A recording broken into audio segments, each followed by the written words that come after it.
नमस्कार, द नगरी न्यूज की खास पेशकश खबर दिन भर में आपका स्वागत है। मैं हूं दीक्षा। समाचार रुक करते हैं दिन भर की बड़ी खबरों की ओर। राजस्थान की राजनीति में एक बार फिर से हलचल बढ़ गई है। 12 जिले की अंता विधानसभा सीट पर होने वाले उपचुनाव को लेकर सियासी तापमान चरम पर पहुंच चुका है।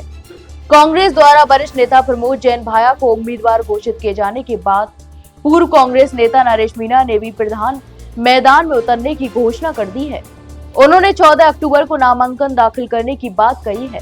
वहीं अगर बात करें तो नरेश मीणा जो लंबे समय से प्रदेश की राजनीति में सक्रिय हैं, हाल ही के दिनों में कांग्रेस नेतृत्व से नाराज चल रहे थे, तो वहीं प्रमोद जैन भाया को टिकट दिए जाने के बाद उन्होंने खुलेआम पार्टी के खिलाफ मोर्चा भी खोल दिया है। नरेश मीणा का कहना है कि कांग्रेस ने जमीन से जुड़े कार्यकर्ताओं की उपेक्षा की है और केवल राजनीतिक समीकरणों के आधार पर निर्णय लिए जा रहे हैं। राजनीतिक माहौल तब और गर्म हो गया जब एक टीवी डिबेट के दौरान नरेश मीणा और बीजेपी प्रवक्ता पंकज मीणा के बीच तीखी बहस हो गई थी। राजस्थान में सबकी नजर इन दिनों 12 जिले की अंता विधानसभा सीट पर टिकी हुई है, जहां उपचुनाव का माहौल लगातार गर्माता जा रहा है।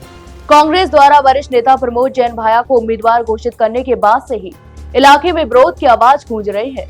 स्थानीय स्तर पर लोगों का आरोप है कि भाया भ्रष्ट और घमंडी नेता है, जिन्होंने अपने कार्यकाल के दौरान गरीबों की अनदेखी की, और यही कारण है कि अब क्षेत्र में अंता मांगे नरेश मीणा का नारा जोर पकड़ रहा है।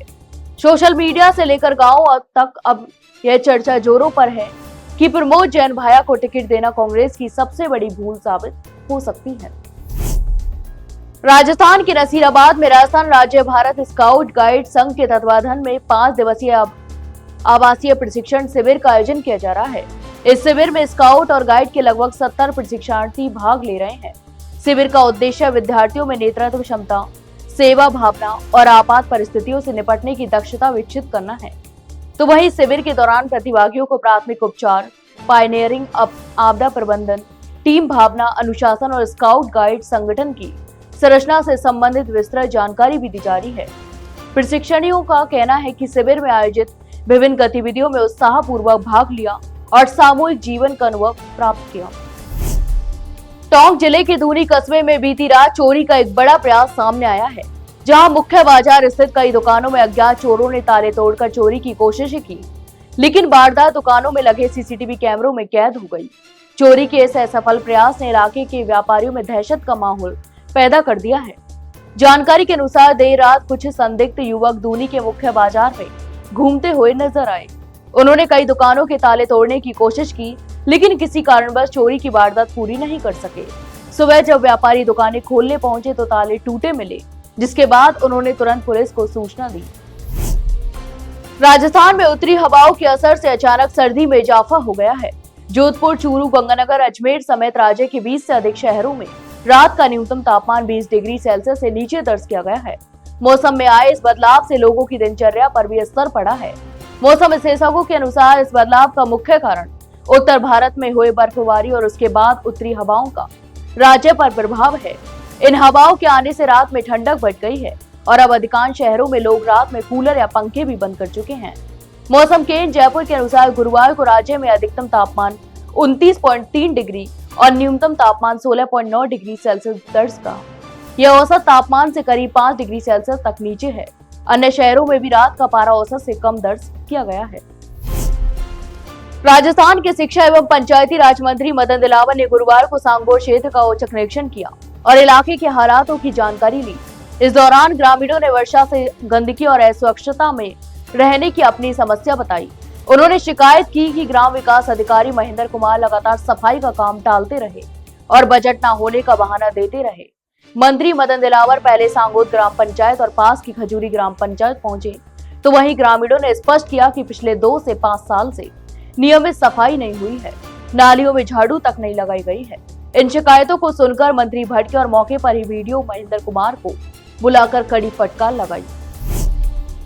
नसीराबाद के हवा चक्की मोहल्ला में एक युवक ने सिटी पुलिस थाना में गंभीर आरोप लगाते हुए रिपोर्ट दर्ज कराई है।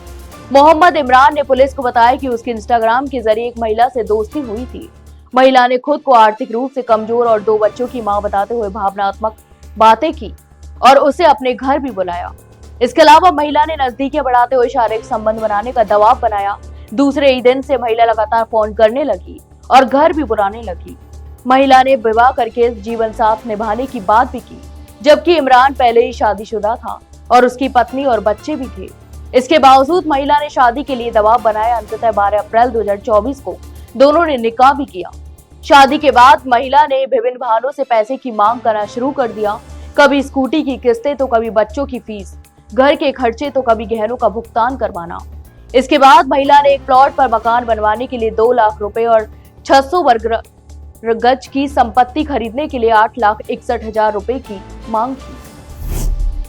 हनुमानगढ़ जिले के भादरा से एक चौंकाने वाली घटना सामने आई है, जहां डीएपी खाद के टोकन लेने के लिए लंबी लाइनों में लगे किसानों पर पुलिस ने लाठियां बरसा दी। जानकारी के अनुसार शुक्रवार सुबह से ही भादरा मंडी में सैकड़ों किसान डीएपी खाद के टोकन लेने के लिए कतारों में खड़े थे। करवा चौथ का त्योहार होने के बावजूद बड़ी संख्या में महिलाएं भी लाइनों में लगी हुई थी। इसी दौरान अचानक पुलिसकर्मियों ने भीड़ को नियंत्रित करने के नाम पर किसानों पर लाठीचार्ज कर दिया, जिससे कई किसानों को चोटें भी आईं। प्रत्यक्षदर्शियों के अनुसार लाइन में धक्का मुक्की और अव्यवस्था के साथ पुलिस ने बिना चेतावनी के लाठियां चलाना शुरू कर दिया। घायल किसानों को स्थानीय अस्पताल में प्राथमिक उपचार दिया गया है। इस घटना के बाद किसानों में भारी आक्रोश देखने को मिल रहा है। उनका कहना है कि सरकार की लापरवाही और खाद वितरण की कमजोर व्यवस्था के कारण हर साल उन्हें ऐसी परेशानियों का सामना करना पड़ता है। डीडवाना जिले से आत्मा यानी एग्रीकल्चर टेक्नोलॉजी मैनेजमेंट एजेंसी योजना के तहत 50 कृषकों के दल को अंतर्राज्यीय भ्रमण के लिए रवाना किया गया। जिला मुख्यालय स्थित कलेक्टर कार्यालय परिसर से अतिरिक्त जिला कलेक्टर मोहन लाल खटनावलिया ने हरी झंडी दिखाकर किसानों के इस दल को विदा किया। इस अवसर पर अधिकारियों ने किसानों को शुभकामनाएं भी दी और यात्रा के दौरान नई कृषि तकनीकों को आत्मसात कर जिले में लागू करने का आह्वान भी किया। ज्वाइंट डायरेक्टर कृषि हरिओम सिंह राणा ने बताया कि यह भ्रमण आत्मा योजना अंतर्गत कैफेटेरिया BA4A के तहत आयोजित किया गया है। इस 7 दिवसीय अंतर्राज्यीय अध्ययन भ्रमण में 50 किसान आधुनिक कृषि, उद्यानिकी और पशुपालन की नवीनतम तकनीकों की जानकारी प्राप्त करेंगे। टोंक जिला कलेक्टर कल्पना अग्रवाल ने गुरुवार को उपखंड पीपलू के ग्राम चौगाई में आयोजित ग्रामीण सेवा शिविर का निरीक्षण किया। इस दौरान उन्होंने अधिकारियों और कर्मचारियों के निर्देश भी दिए कि वे राज्य सरकार की मंशा के अनुरूप सेवा की भावना से कार्य करें और आम जन को सरकारी योजनाओं का त्वरित लाभ भी उपलब्ध कराएं। उन्होंने कहा कि प्रत्येक पात्र व्यक्ति तक योजनाओं का लाभ पहुंचे, यह सुनिश्चित किया जाए ताकि ग्रामीण क्षेत्र के लोगों को वास्तविक राहत मिल सके। तो वहीं कलेक्टर अग्रवाल ने शिविर में उपस्थित ग्रामीणों से संवाद करते हुए उन्हें जागरूक रहने और सरकारी शिविरों में आधिकारिक संख्या में पहुंचकर अपनी समस्याओं का समाधान करवाने की अपील की। उन्होंने कहा कि सरकार द्वारा चलाई जा रही जन कल्याणकारी योजनाएं तभी सफल होंगी जब आमजन सक्रिय रूप से भागीदारी निभाएंगे। तो ये थी दिन भर की तमाम बड़ी खबरें। कल फिर आपके साथ रूबरू होंगे, तब तक के लिए नमस्कार।